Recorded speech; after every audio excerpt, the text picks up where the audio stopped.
rules. Now today I'm going to give you the 6 rules of success. But before I start, I just wanted to say these are my rules, and I think that they can apply to anyone, but that is for you to decide, because not everyone is the same. There's some people that just like to kick back and coast through life, and others want to be very intense and want to be number one and want to be successful. And that's like me. I always wanted to be very intense. I always wanted to be number one. I took it very seriously in my career. So this was the same when I started with bodybuilding. I didn't want to just be a bodybuilding champion. I wanted to be the best bodybuilder of all times. The same was in the movies. I didn't want to just be a movie star. I wanted to be a great movie star that's the highest paid movie star and have above the title billing. And so this intensity always paid off for me. This commitment always paid off for me. So here are some of the rules. The first rule is trust yourself. And what I mean by that is so many young people are getting so much advice from their parents and from the teachers and from everyone. But what is most important is that you have to dig deep down and ask yourselves, who do you want to be? Not what, but who. And I'm talking about not what your parents and teachers want you to be, but you. I'm talking about figuring out for yourselves what makes you happy, no matter how crazy it may sound to the people. I was lucky growing up because I did not have the television, or I didn't have telephones, I didn't have the computers and the iPods.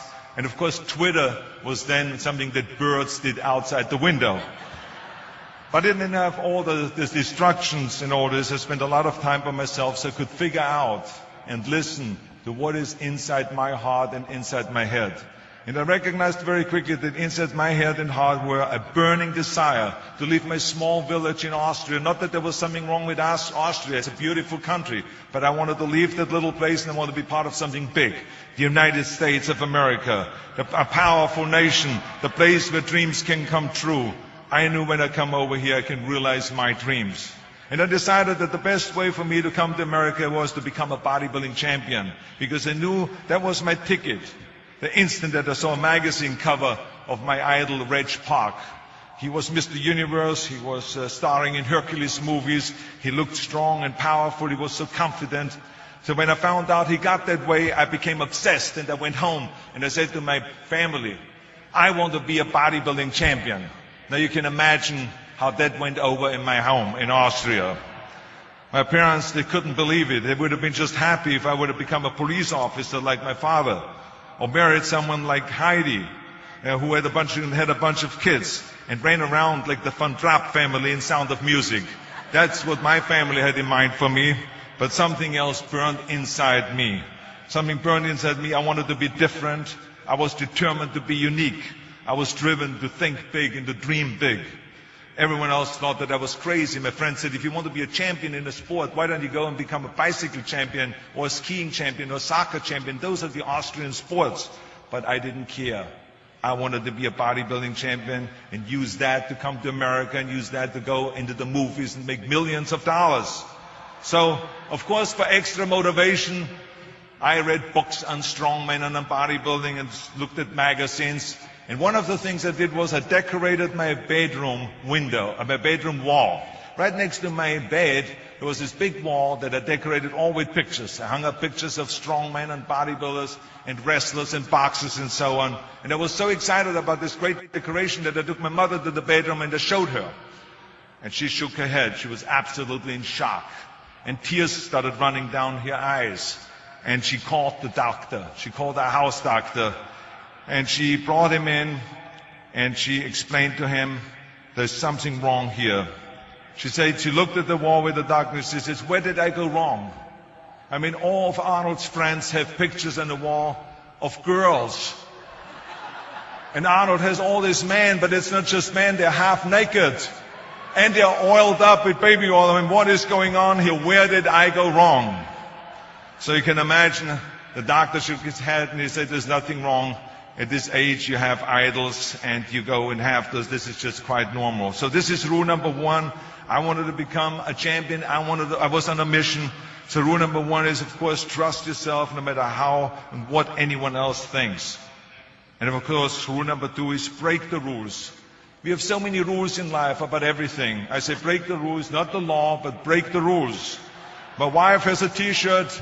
My wife has a t-shirt that says, well-behaved women rarely make history. Well, you know, I don't want to burst her bubble, but the same is true with man. It is impossible to be a maverick or a true original if you're too well behaved and don't want to break the rules. You have to think outside the box. That's what I believe. After all, what is the point of being on this earth if all you want to do is be liked by everyone and avoid trouble? The only way that I ever got any place was by breaking some of the rules. After all, I remember that after I was finished with my bodybuilding career, I wanted to get into acting and I wanted to be a star in films.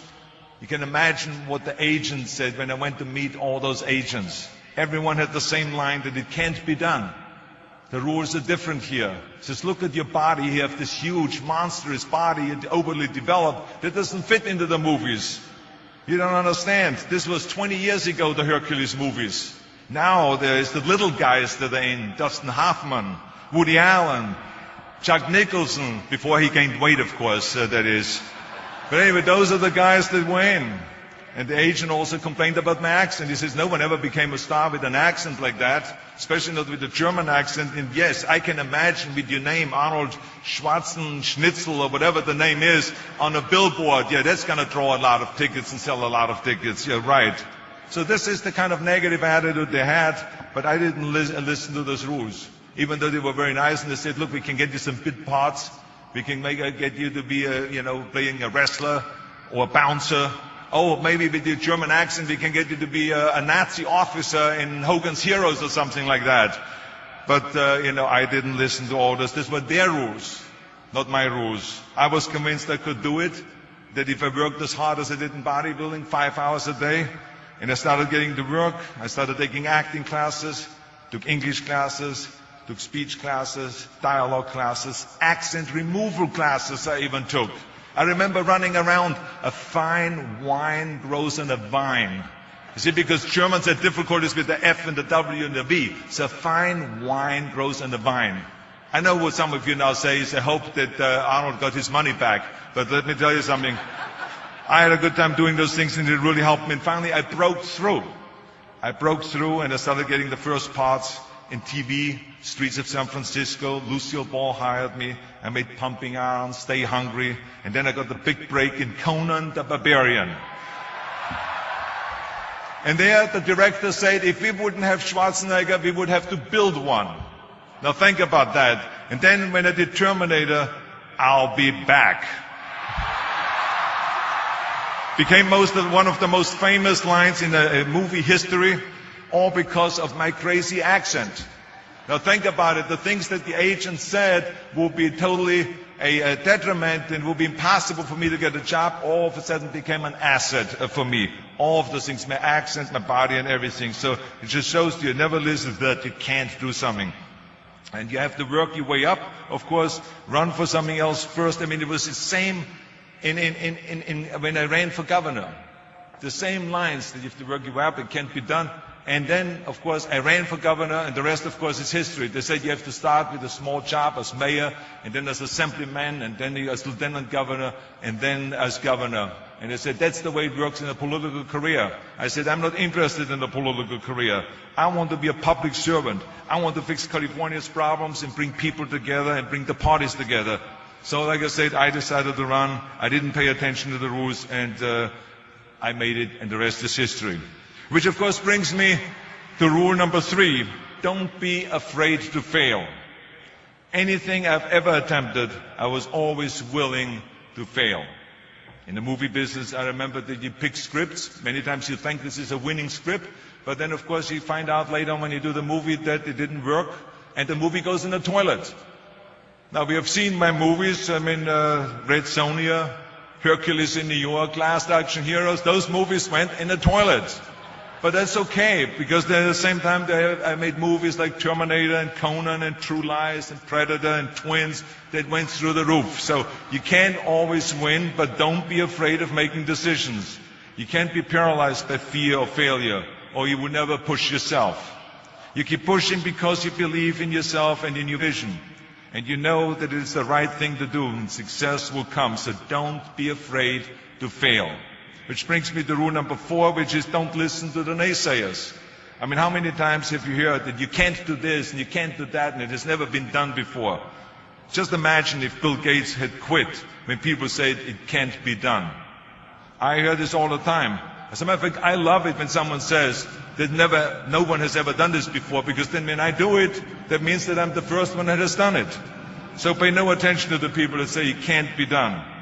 I remember my mother-in-law, Eunice Kennedy Shriver, when she started Special Olympics in 1968, people said that it would not work.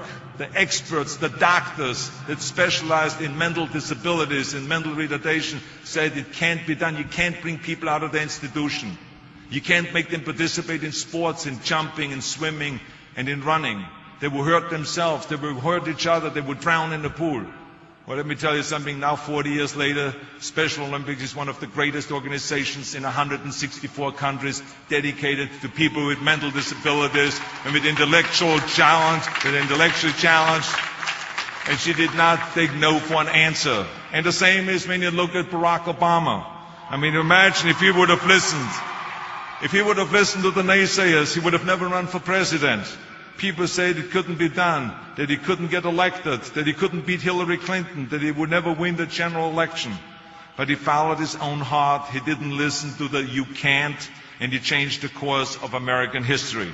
So over and over you see that if I would have listened to the naysayers, I would still be in the Austrian Alps yodeling. I would never have come to America. I would have never met my wonderful wife, Maria Shriver. I would have never had the wonderful 4 kids. I would have never done Terminator, and I wouldn't be standing here in front of you today as governor of the greatest state of the greatest country in the world. So I never listened that you can't. I always listened to myself and said, yes, you can. And that brings me to rule number 5, which is the most important rule of all. Work your butt off. You never want to fail because you didn't work hard enough. I never wanted to lose a competition or lose an election because I didn't work hard enough. I always believed leaving no stone unturned. Muhammad Ali, one of my great heroes, had a great line in the 70s when he was asked, how many sit-ups do you do? He said, I don't count my sit-ups. I only start counting when it starts hurting. When I feel pain, that's when I start counting, because that's when it really counts. That's what makes you a champion. And that's the way it is with everything. No pain, no gain. So many of those lessons that I apply in life, I've learned from sports, let me tell you, and especially that one. And let me tell you, it is important to have fun in life, of course, but when you're out there partying, horsing around, someone out there at the same time is working hard. Someone is getting smarter and someone is winning. Just remember that. Now, if you want to coast through life, don't pay any attention to any of those rules. But if you want to win, there's absolutely no way around hard work. None of my rules, by the way, of success will work unless you do. I've always figured out that there's 24 hours a day. You sleep 6 hours, and you have 18 hours left. Now, I know there's some of you out there now and says, well, wait a minute, I sleep 8 hours or 9 hours. Well, then just sleep faster, I would recommend. Because you only need to sleep 6 hours, then you have 18 hours left, and there's a lot of things you can accomplish. As a matter of fact, Ted Turner used to say always, early to bed, early to rise, work like hell, and advertise. And of course, all you know, you know already those things, because otherwise you wouldn't be sitting here today. Just remember, you can't climb the ladder of success with your hands in a pocket. And that takes me to rule number 6, which is a very important rule. It's about giving back. Whatever path that you take in your lives, you must always find time to give something back. Something back to your community, give something back to your state or to your country. And my father-in-law, Sergeant Shriver, who is a great American, truly great American, who started the Peace Corps, the Job Corps, legal aid to the poor. He said at Yale University to the students at the commencement speech, tear down that mirror. Tear down that mirror that makes you always look at yourself. And you will be able to look beyond that mirror, and you will see the millions of people that need your help. And let me tell you something, reaching out and helping people will bring you more satisfaction than anything else you've ever done. As a matter of fact, today, after having worked for Special Olympics and having started after-school programs, have promoted fitness, and now with my job as governor, I can tell you, playing a game of chess with an 8-year-old kid in an inner-city school is far more exciting for me than walking down another red carpet of a movie premiere. So let me tell you, as you prepare to go off into the world, remember those 6 rules. Trust yourself, break some rules, don't be afraid to fail, ignore the naysayers, work like hell, and give something back. And now let me leave you with one final thought, and I will be brief, I promise. This university was conceived in 1880, back when Los Angeles was just a small frontier town. 125 classes of Trojans have gone before you. They have sat there exactly where you sit today, in times, in good times and in bad, in times of war and in times of peace, in times of great promise and in times of great uncertainty. Through it all, this great country, this great state, this great university have stood tall and persevered.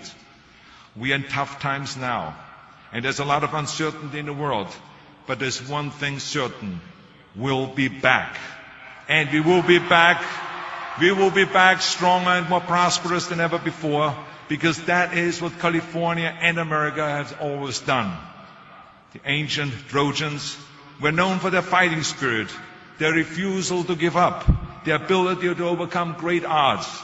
So as you graduate today, never lose that optimism and that fighting spirit. Never lose the spirit of Troy.